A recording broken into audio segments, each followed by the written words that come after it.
The open favors are the sun, the light, the air, everything. The hidden favors are hidden by 3 factors. One is hidden by knowledge. If you don't have a knowledge, I think, then you don't know that it is a favor. Second is hidden by time. Unless the time comes, you can't say it is there. Third is hidden by your own attention. If you don't pay attention, everything will be hidden. So as a Muslims, we are guided that science is the opener of eyes. 300 years ago, we didn't know that petrol had value because we didn't have knowledge. So people must work to obtain knowledge. Education is not decoration. We must all strive to attempt to get education.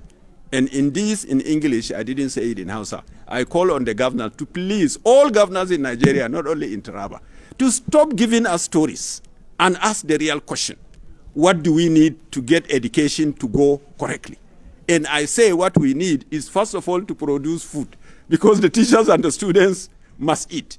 Second is to put resources in education honestly. I am ashamed as an Abbas Tafida. On the day I went to Form 1, my father could not pay even the transport to take me to school. But the education officer came and called me, paid me my transport, and I went to school. Today I'm an educated person. Now, after 50 years, we are in leadership, those who benefited from those kindness. Now we are totally unkind to students. We don't even ask where they are. We don't ask what is going on. The schools have become merely symbols. Sometimes they are not even up to symbols, because everything that could go wrong has gone wrong in education. And they have gone wrong because the resource is not going there. The resource is not going there again is because in the first place the resource itself is not produced. Virtually all the governments are just waiting for subvention. They are not using the brain of the people. The government is supposed to use the brain of the people and create resource. It is that resource will now be channeled to the right course. So the subject in Hausa today is, first of all, we must plant trees. And these trees, the most useful is zogale, we call moringa. This moringa, people will eat it, animals will eat it. So I told them there will be a meeting. In that meeting, we'll make a law. Every adult with a family must plant 10 trees in his house, so that his children can eat. We plant pawpaw, we plant orange, we plant mango, all around the house. The people of Benue, our neighbors here, are doing a lot better. You buy oranges in all parts of Benue until you reach the border with Taraba. Then you go and find the Juku man drying cassava on the road. The oranges have vanished. And the weather is the same, the land is the same. So the second part is, we cannot go anywhere until we improve agriculture.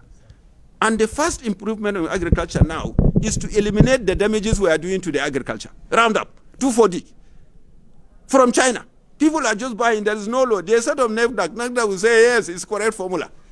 Even the men in NAFDAC, I want to meet them and see whether some of them have been to school or not.